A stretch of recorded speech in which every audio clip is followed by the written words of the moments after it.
Welcome everybody to the 2025 Veterans Day program. Let's get into it. Though World War I officially ended with the signing of the Treaty of Versailles on June 28, 1919, fighting in the Great War had stopped 7 months earlier, when on November 11, 1918, the Allied nations and Germany agreed to an armistice. The Academy of American Poets explains the following November, President Woodrow Wilson proclaimed November 11th as Armistice Day, a day to celebrate veterans of World War I and rally for the cause of world peace. When World War II resulted in the greatest mobilization of armed service members in U.S. history, in 1954, at the approval of Public Law 380, November 11 officially became the day the country would honor Americans, all veterans, for all wars, not just World War I.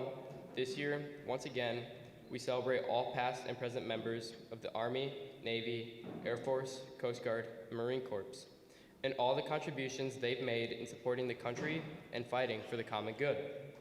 Today, we thank our service members for their dedication and their contributions to the freedoms we value. We ask that students and staff of Perham Public High School, as well as the community members in attendance, honor the war veterans who have been willing to sacrifice so much for our nation. Please do this by removing your hats, turning off your personal devices, and choosing to focus your attention on the program arranged for our military veterans. Thank you. Now please stand for the presentation of our color guard presented by Veterans of Foreign Wars Local Post 4020.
We now ask, and please join me together in reciting the Pledge of Allegiance. You may do this by standing up, facing our flag, and placing your hand over your heart, and saying along with me, I pledge allegiance to the flag for the United States of America, and to the republic for which it stands, one nation, under God, indivisible, with liberty and justice for all.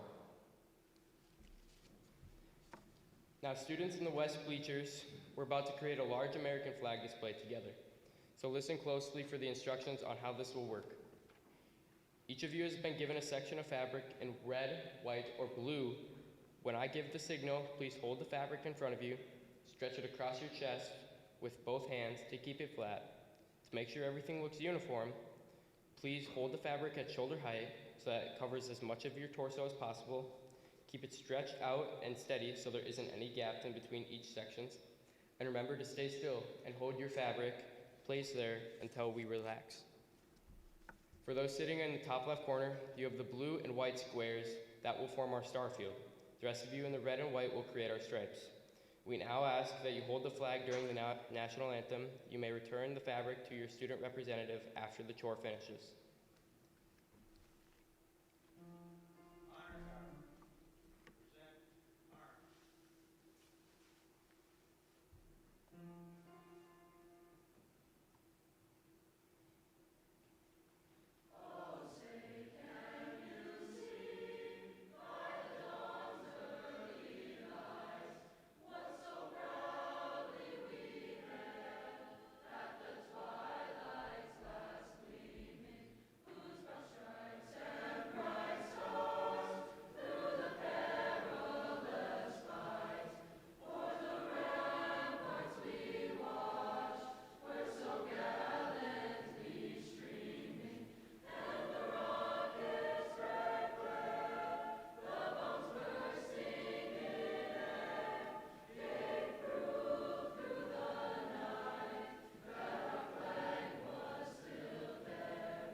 And now, Commander Mike Dombeck will introduce the local post 4020.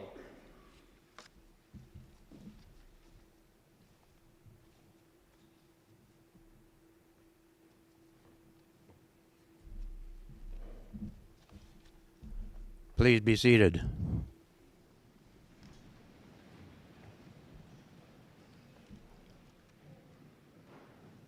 Welcome to today's program. On my right here, Art Sasma, Army. Please stand. Marlon Jurgensen, Air Force. Marlon Flatto, Air Force. Mike Johnson, Navy. Richard Quisdorf, Army. Chubbs Jamalis, Army. And I'm Mike Dombeck, Army. Could have all other veterans stand.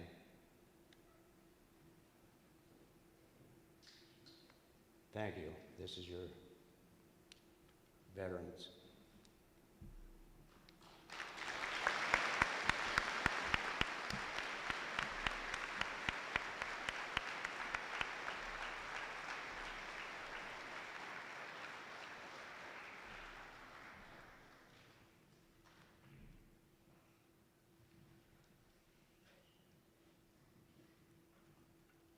Chief Warrant Officer 2 Kaizen Idivankam enlisted into the Minnesota Army National Guard in June 2003, where he joined HHC 1-194 Armor out of Brainerd, Minnesota.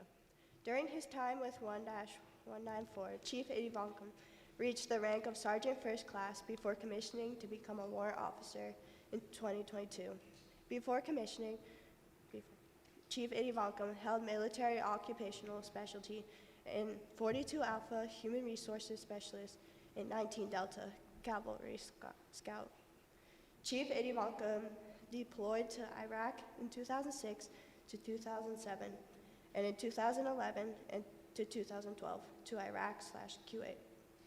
He has supported multiple state missions from flood fights, missing person searches, and the Minneapolis civil unrest. Chief Idivankam has worked full-time for the Minnesota National Guard since 2008 in Brainerd, Minnesota, Cambridge, Minnesota, and currently Camp Ripley, Minnesota, where he serves as Camp Ripley's Personnel and Communities Activities Director/Human Resources Technician. He has 2 children, ages 15 and 13, who attend the New York Middle School District.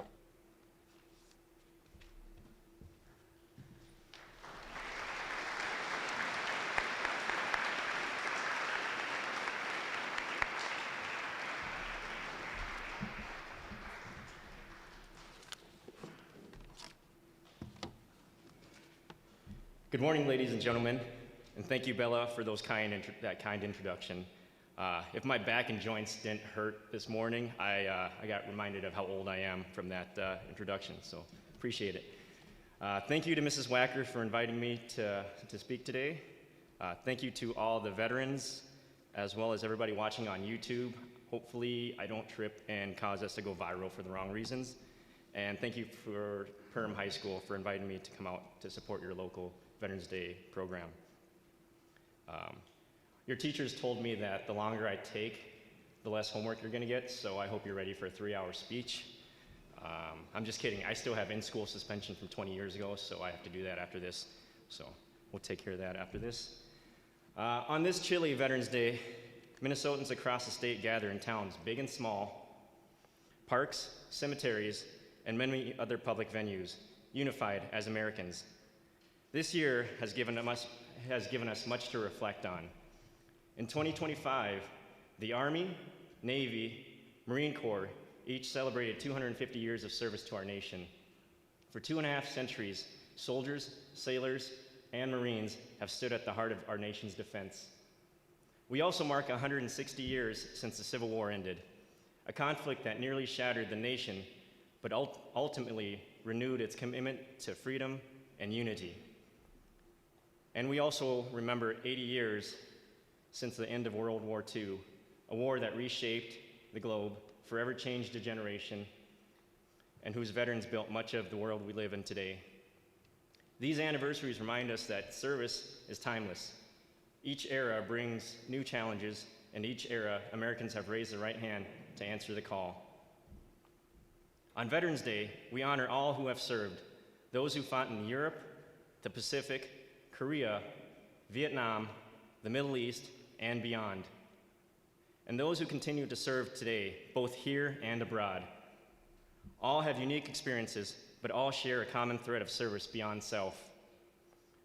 Veterans have shown their patriotism and support in many ways throughout history, whether it was by establishing and supporting local VFWs and American Legions, wearing a hat of their branch insignia. Showing patriotism is all-encompassing. Communities and individuals throughout history have done amazing things to show their patriotism and support for veterans. Some of these acts, such as Betsy Ross sewing flags during the Revolutionary War, and to Julie Moore taking responsibility for death gratuity notifications during the Vietnam conflict, showcase extraordinary patriotism. Patriotism today can be found in many ways. It could be volunteering to lay wreaths at a military cemetery during Memorial Day, flying an American flag in your yard, saying thank you for your service, or even having a Veterans Day program at schools and communities across the nation. Another simple way to show patriotism that makes an impact is just talking to veterans and listening to their stories, capturing and keeping their memories alive long after they're gone. Hearing the stories of yesterday can help understand and mold the future. And who knows, maybe by listening, you'll get inspiration to have the next big movie like Saving Private Ryan or Hurt Locker, something cool like that. When honoring the past and present, we must also look ahead. The young women and men stepping into the service today represent the future faces of the force. They inherit the lessons, traditions, and values of those who came before them, but they will be called to serve in new ways.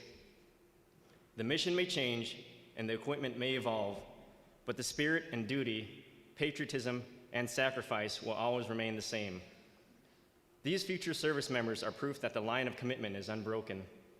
The chain that began 250 years ago continues today and will continue tomorrow. So to our veterans, thank you. Thank you for your courage, your devotion, and your sacrifice. Thank you for the example you set and the legacy you built. And to the community, let today go beyond remembrance.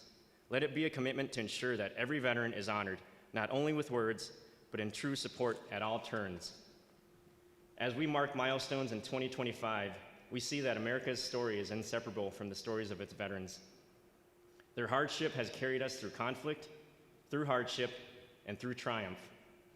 On this Veterans Day, may we resolve to keep their memory alive, to support them in times of need, and to ensure their generations yet to come know the debt we owe them. And if you'd like to pay my debt, Mrs. Wacker is actually going to change the slide to my Venmo and Cash App if you want to support me for, I'm just kidding. Their legacy is not confined to history. It lives in with the freedoms we exercise, the communities we cherish, and the nations we share. That is what we honor today, and it is what we want, and it is what we endure. Happy Veterans Day, and thank you.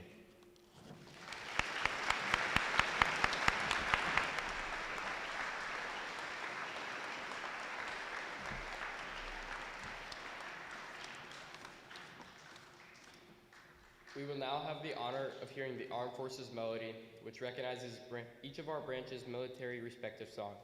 Please feel free to sing along if you know the tune and stand as you are able.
Hello. Voice of Democracy. What is it? It's a national scholarship contest sponsored by the VFW. This competition gives high school students the opportunity to voice their opinions on their responsibility to our country and express their thoughts. Students are required to write and record a 3 to 5 minute essay on an annual theme. This year, the theme was, how are you showing patriotism and support for our country? This year, there were 4 entries from Perham High School, and thank you to each one for the time and effort that they put in. I'm pleased to announce that Brooklyn Bartle was the first place winner. Her essay has been forwarded now to the district level competition. Help me welcome Brooklyn as she shares her essay entitled, How Are You Showing Patriotism and Support for Our Country?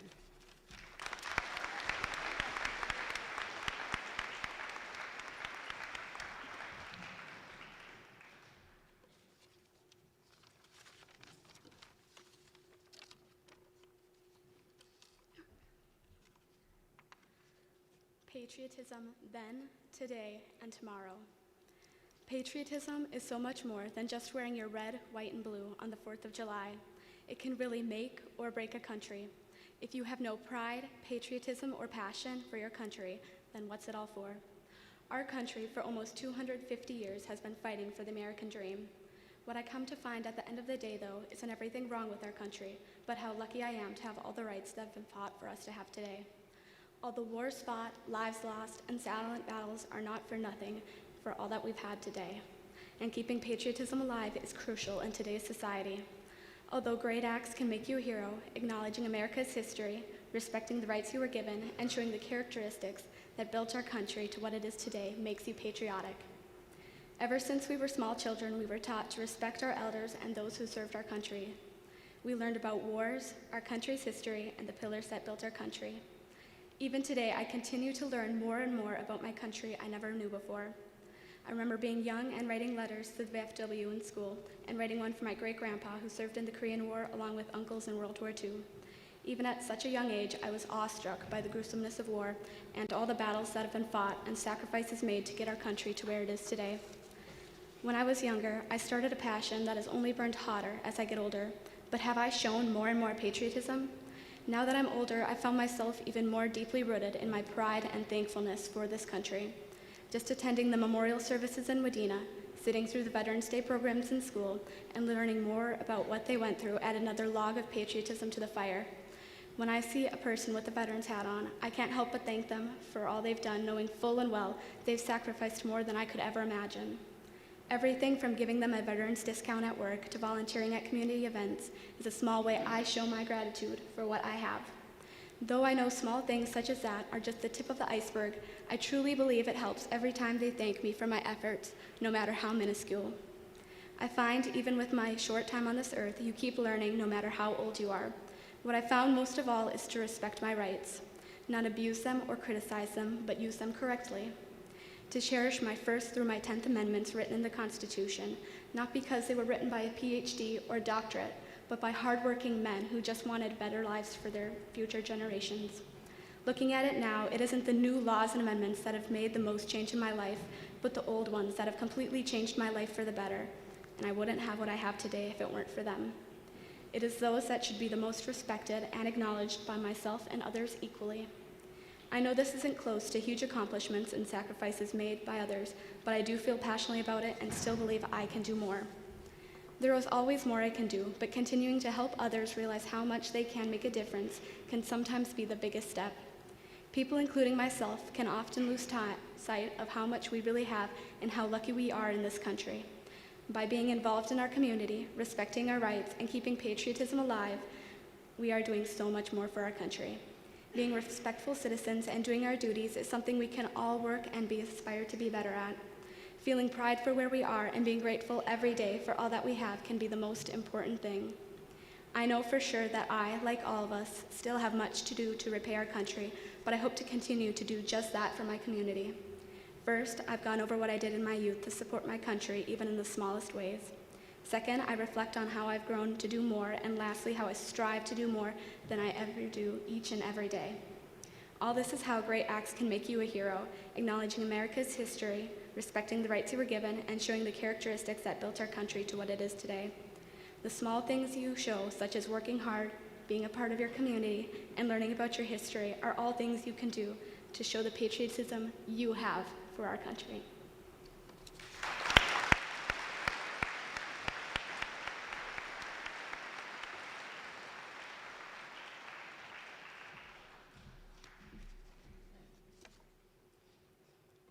I will now have the privilege to introduce Mitch Keeney.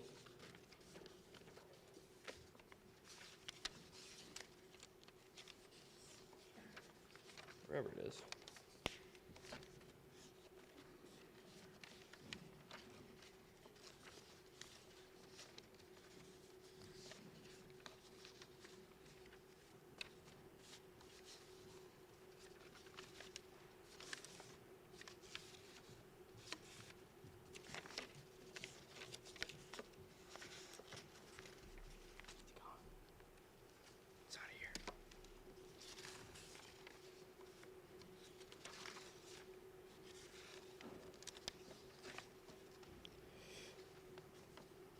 Oh well, I can do it without it. Sergeant McKinney entered his service in 2002 and did it till 2006. During his time, he logged over 1,000 hours of combat and over 300 combat missions. Today, he is a wonderful uncle, an amazing father that is happily married to his wife, my aunt. He has two kids, one in college, one in high school, and I know he carries with his discipline, his attitude, his effort, and everything that he does that he learned in the military today. He's a wonderful human being. I've learned so much from him, whether it's from breaking off fish or just regular hard work.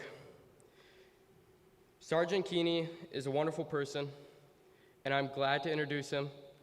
Sergeant, you can come up.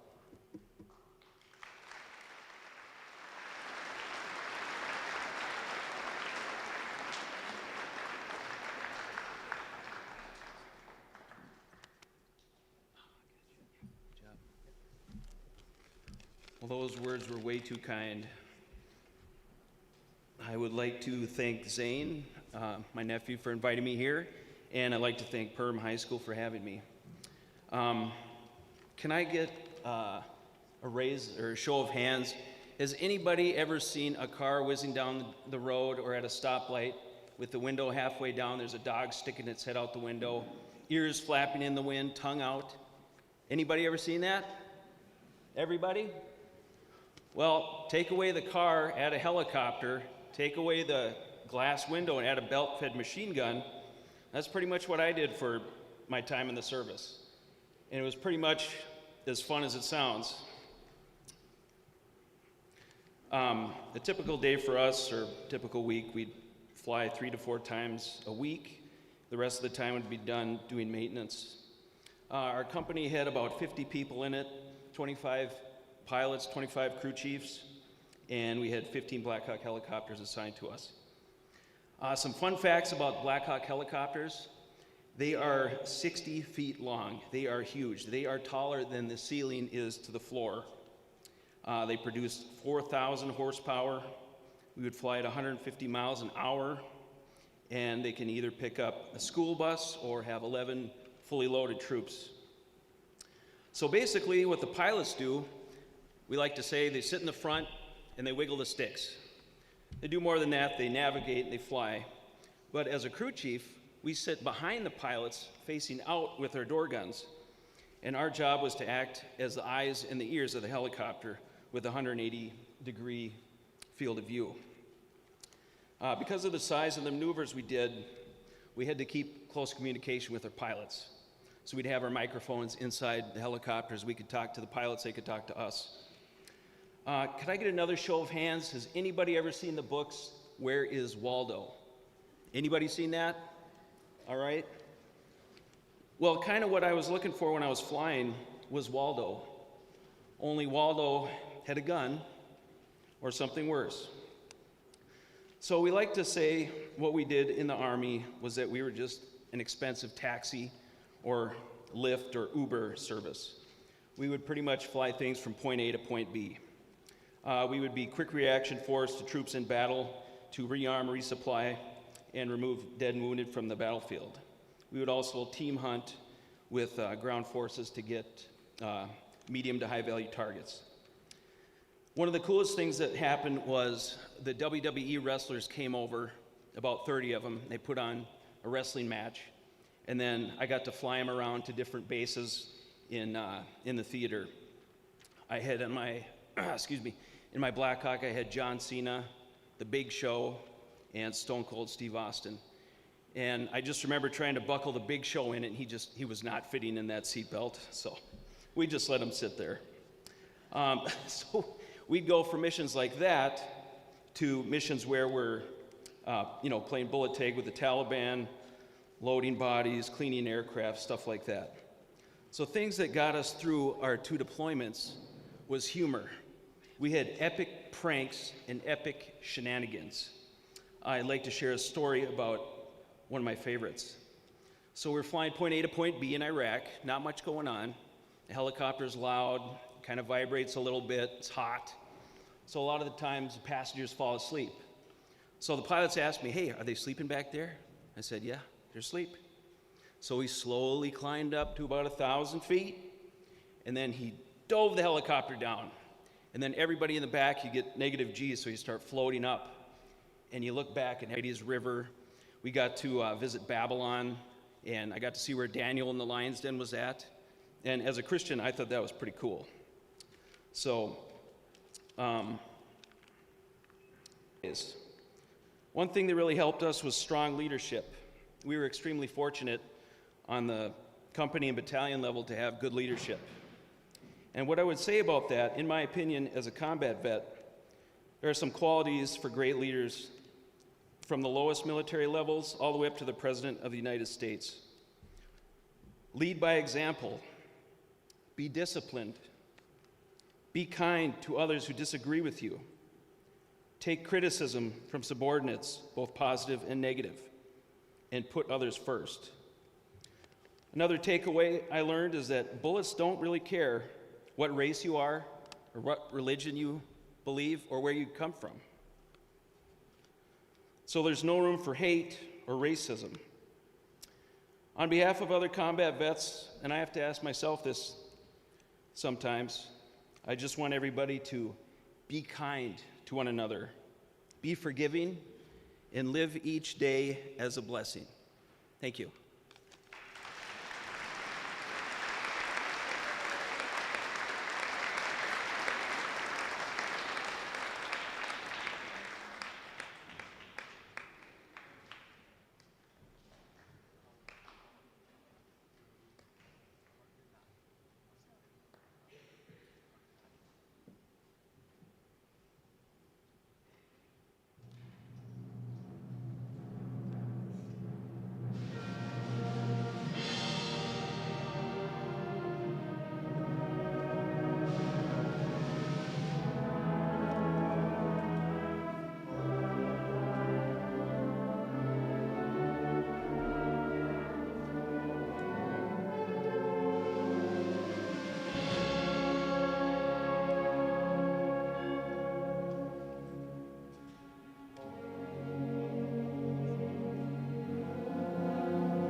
Brody Bloom, Parker Hendricks, and Ty Rooney will help us remember those who served with the prisoners of war and missing in action poem. A prisoner of war is a person, whether a combatant or a non-combatant, who is held captive by a belligerent power during or immediately after an armed conflict. The earliest recorded usage of the phrase prisoner of war dates back to 1610. This table set for one is small, symbolizing the frailty of one prisoner alone against his oppressors. The tablecloth is white, symbolizing the purity of their intentions to respond to their country's call to arms. The single rose displayed in a vase reminds us of the families and loved ones of our comrades in arms who keep the faith awaiting their return. The red ribbon tied so prominently on the vase is reminiscent of the red ribbon worn upon the lapel and breasts of thousands who bear witness to their unyielding determination to demand a proper accounting of our missing. The candle is lit, symbolizing the upward reach of their unconquerable spirit. A slice of lemon is on the bread plate to remind us of their bitter fate. There is salt upon the bread plate, symbolic of the family's tears as they wait.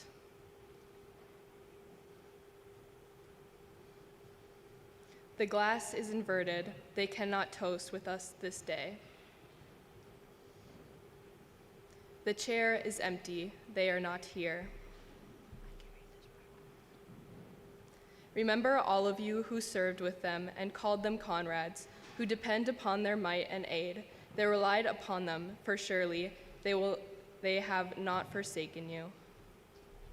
Remember until the day they come home. Remember, please let us take a moment of silence.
Now, local VFW Post 4020 will formally fold the flag while I invite students Gracie Morris and Haley Bloom to share the special meaning of each fold.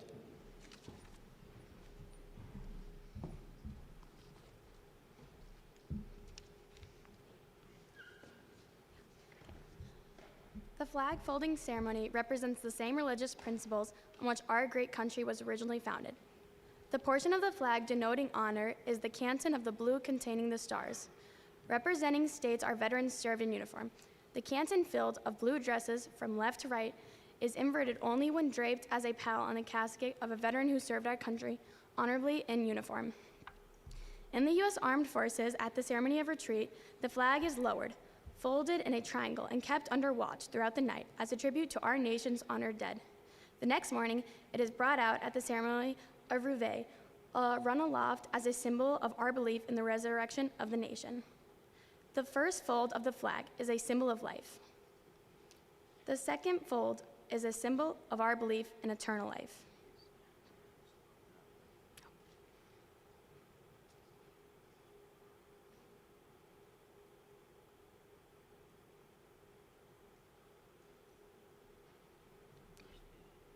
The third fold is made in the honor and remembrance of the veterans departing our ranks who gave a portion of his or her life for the defense of our country to attain peace throughout the world.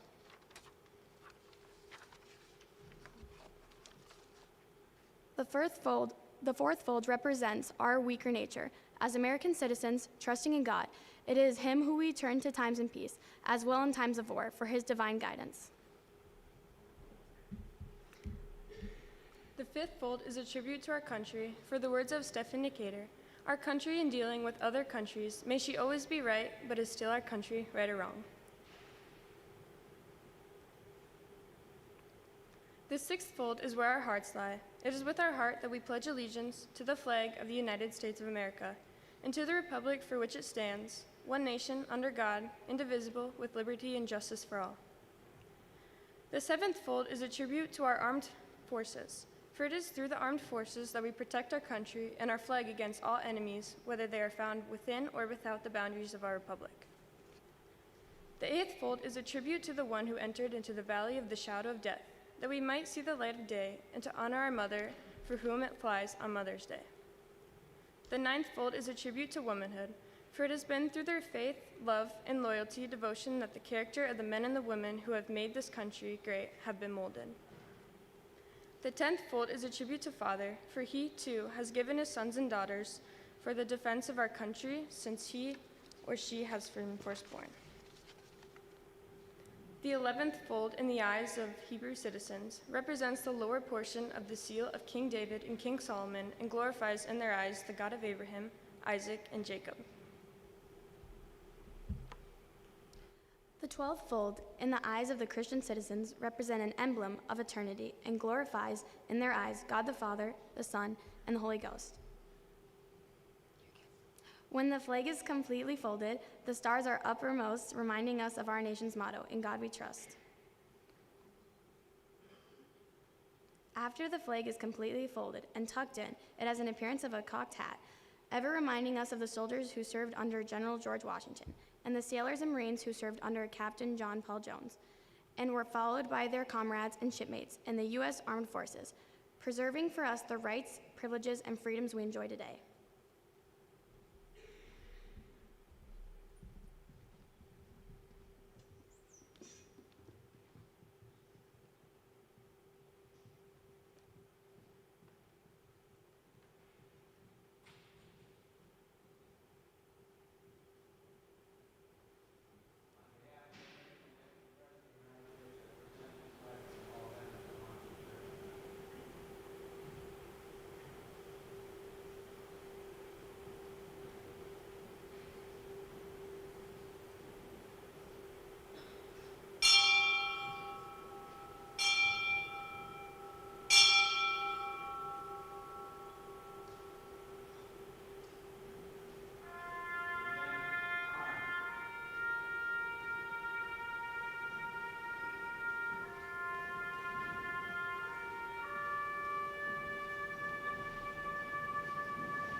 As we honor the service and the sacrifice of our veterans today, we invite you to visit our Hall of Fame hallway to view a special art display created by our PHS, present, students, and past.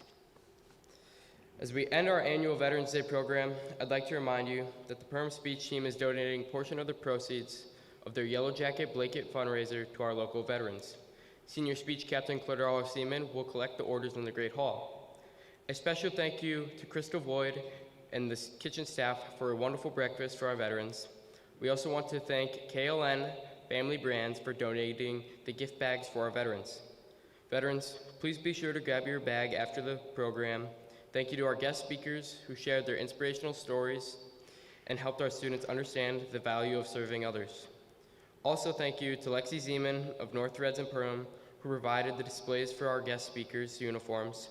Thank you to our student presenters, the PHS choir, and the PHS band.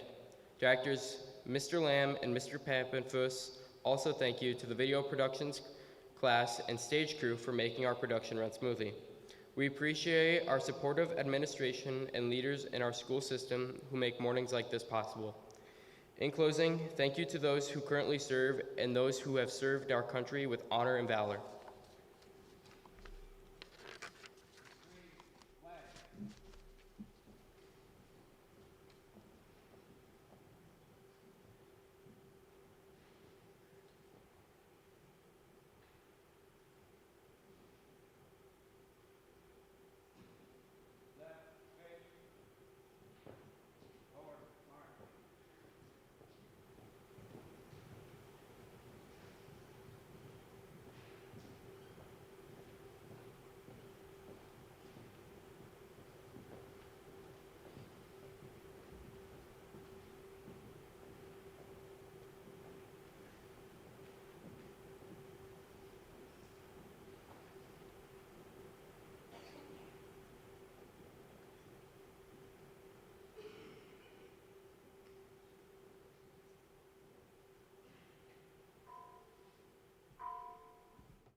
Thank you everybody for coming to this Veterans Day program. I hope you have a great rest of your day. Thank you.